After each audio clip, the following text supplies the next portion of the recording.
My name's Pete Woods, you're watching Hexham TV. Who are you? My name's Kelly Angus. I'm the Executive Director of HR and OD and Deputy Chief Executive at Northumberland County Council, and I am the Returning Officer for the forthcoming elections. What is the role of the Returning Officer, Kelly? So the role of the Returning Officer is you play a really central role in the democratic process, and my job is to ensure that the election is administered effectively and that as a result the experience of voters and those standing for election is a really positive one. And I think you've been doing this for a number of years at various elections, haven't you? I've done a few now, yes, Peter. I did probably the most public one that I did was the 2019 general parliamentary election, where we had BBC News with us at Blythe Sports Centre, and I was the first returning officer in the country to make an announcement, but sadly it was a recount. And then I was the first returning officer to deliver a major swing change within the election result process, which was the Blythe Valley constituency, which was subsequently used by BBC News throughout the country on a rolling reel, I think till about 10 o'clock the next day. So we got a lot of coverage in Northumberland at the parliamentary, but I've also been party to working with my regional colleagues around, police and crime commissioner elections, mayoral elections for north of Tyne, and also we've had some European elections, which those will not continue going forward, but all very interesting and lots of different, all great experience. So it's a really vital role you play at election time for people and candidates in Northumberland, Kelly. Tell me, we've got some elections coming up on the 6th of May, so not too far away now. What elections are taking place? So on the 6th of May, we have a number of elections taking place. We have our local elections, so our local county council elections. And these are to appoint county councillors. There are 66 divisions across the county. And then we also have our parish council elections, and they are for local parish representatives throughout the county. We also have the Police and Crime Commissioner elections, and that is to elect a Police and Crime Commissioner for the Northumbria force area, which includes Northumberland. And then we also have in Hexham, we have the neighbourhood planning referendum for Hexham, which specifically for voters, they will be asked a very specific question as part of the referendum, and that referendum question will be, do you want Northumberland County Council to use the neighbourhood plan for Hexham to help it decide planning applications in the neighbourhood area? So there's a lot of elections ongoing on May the 6th, particularly within the Hexham area. So why is it important that people use their mandate, use their ability to vote at these elections? Whoever they're going to vote for, whatever choice they make, why is it important that people actually make the effort to actually vote? So everyone who's living in Northumberland who is a registered elector has the democratic right to vote, to exercise their vote, and that is very personal to them. And it is important that people come out to vote or vote by postal vote, because that is how our democratic process is conducted, but that also gives people a say in how the county council or how the police and crime commissioner or the outcome in those results and how the county and other areas are run. So it is really important that people come out and have their say. Mm.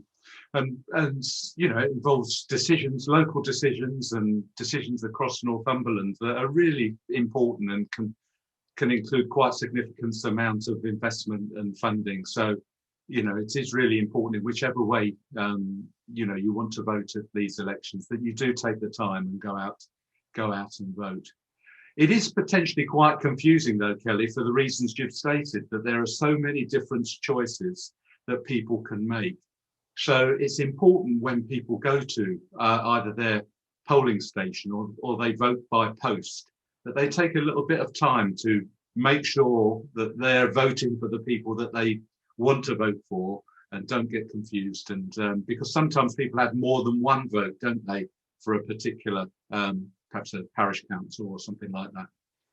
Yeah, I mean, all of the we spent, the elections team spent yesterday checking ballot papers, and there is a set format for them. We try to make it as simple as possible, but people will receive multiple ballot papers for multiple elections. And this year we've had a significant increase in the rise of postal voters within the county, so hopefully people will have, certainly an increased number of people will have those postal vote packs at home, so they can safely within their own home look at those postal vote packs at length, look at the ballot papers, make sure you're making the right decision with the right ballot paper. Those can be returned to us by post in a COVID secure and very safe way. Obviously in the polling stations, things will look very different this year, very, very different to what we've had before. So, the staff, whilst they can't assist with the choice that any individual will make, they can certainly help and guide around, giving you your ballot papers and asking questions in terms of which ballot papers are which, to make sure that people are very clear. But, within polling stations, we will obviously be trying to, move people through as quickly as possible in a COVID secure way, to hand sanitize, to socially distance. But wherever possible, of course, people must take the time to understand the ballot and the actual decision that they're making, because it is a personal decision and it's a very, very personal decision to each individual. But yes, there's a lot of elections ongoing this year, so people do need to take the time to look at their ballot papers accordingly. And what do people need to take along to, if they're going in person to their local polling station? Do they need to take ID, or do they need to take their own pen? No, we would love people to bring their own pen, but we do have many sanitised pencils at the ready to give to people, which we would want you to take home when you leave us. But, you just need to give your name and address within your postal, at the polling station, but it will be very different. You may have to wait in a socially distanced queue. There's probably going to be a one-way system in operation. Some of our smaller polling stations, we can only let one voter in at a time. You'll need to wear a face covering unless you're medically exempt, and we will be asking people to sanitize their hands when they come into the polling station. As I've said, we really welcome you bringing your own pen or pencil, but polling booths will be regularly disinfected, and we'll have a number of things which will look different. So there'll be a perspex screen in between you as the voter and the polling presiding officer or the poll clerk. And the polling station staff will be wearing face masks and hand visors, so they will have PPE with them during that period. But we've got plenty hand sanitizer, and if you haven't got a face covering and you turn up at a polling station, we will be able to give you one. So we're well prepared for those things, but people just need to bring themselves and come along to vote and just identify themselves with their name and address. If they do bring their polling card with them, we won't be able to take it from them, so we will be asking people to take their polling card home. Okay. And you mentioned postal votes and an increased number of people who have chosen to do postal votes this time round. And those packages will actually be going out today, won't they? So they'll be with people, from tomorrow. Some may arrive a day or two later. But it's important that people don't just put those to one side, that they actually take the time to vote with them, having applied, and to return those postal votes. Yes, definitely. We've had an increase this year. I think it's in excess of 27,000 postal votes. We've got about 33% of the total electorate which have chosen this for these elections to vote by post. It's the safest way to vote. Coronavirus is still with us, and we are encouraging people wherever possible to postal vote. You can still apply for a postal vote up until tomorrow, the 20th of April. So we're really hoping that when people receive their postal vote pack, they'll leave us this afternoon with Royal Mail. We're coming to collect them this afternoon, and that's a great achievement for the team to get those out. There's tens of thousands of postal vote ballot packs ready to go. And from our perspective, you know, postal voting, as I've said, it is absolutely the safest way for people to vote.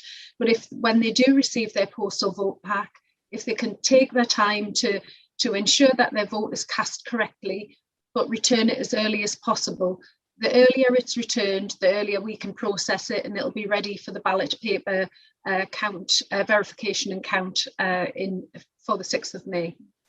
So if people see this video today, which is Monday the 19th of April, and they still do want to apply for a postal vote, how do they do that? They can contact the elections team, and the elections team are available. They can contact them by email, so elections@northumberland.gov.uk, or they can ring straight through to the council on the main customer services number, or directly to the elections team, and we'll be able to help them from there. We'll do whatever we can to assist people at this time, because it is really important that people choose the right method of voting that is safe, the safest for them, but also the best for them. And when will counting start, and when will the results of the elections on the 6th of May be known?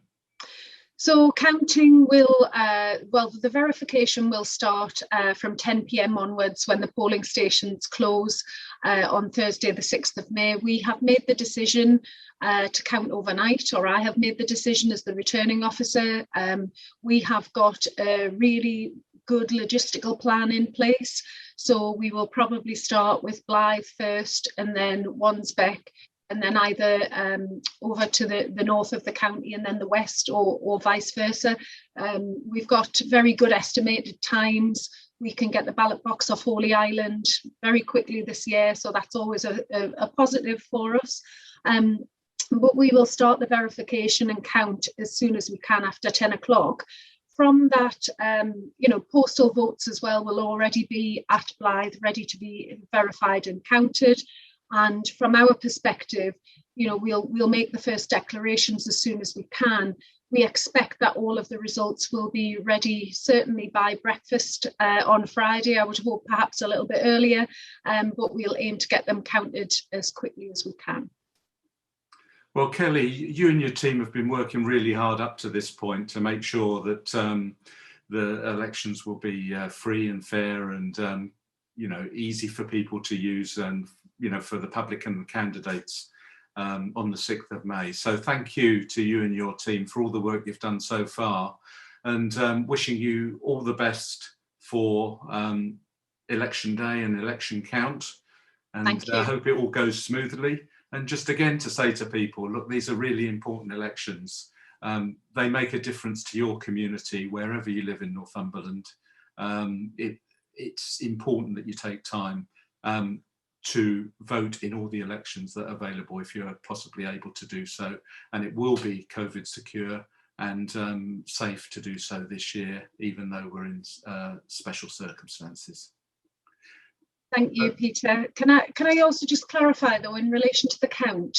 So we will be counting the county council and making those declarations overnight on the Thursday. On the Friday, we will be doing the Police and Crime Commissioner elections and doing those. And then on the Saturday, we will be doing the parish council verification and count. The parish council count, because we'll have already verified on Thursday night. So yeah, it's a very busy logistical 3 days, but if you keep an eye on the county council's website, all of the results will be on there, and obviously on our social media feeds as well, which I know you regularly retweet and support. So thank you for that. It's a pleasure. So Kelly Angus, Deputy Chief Executive of Northumberland County Council and Returning Officer for Northumberland. Thank you very much for talking to Hexham TV. You're welcome, Peter.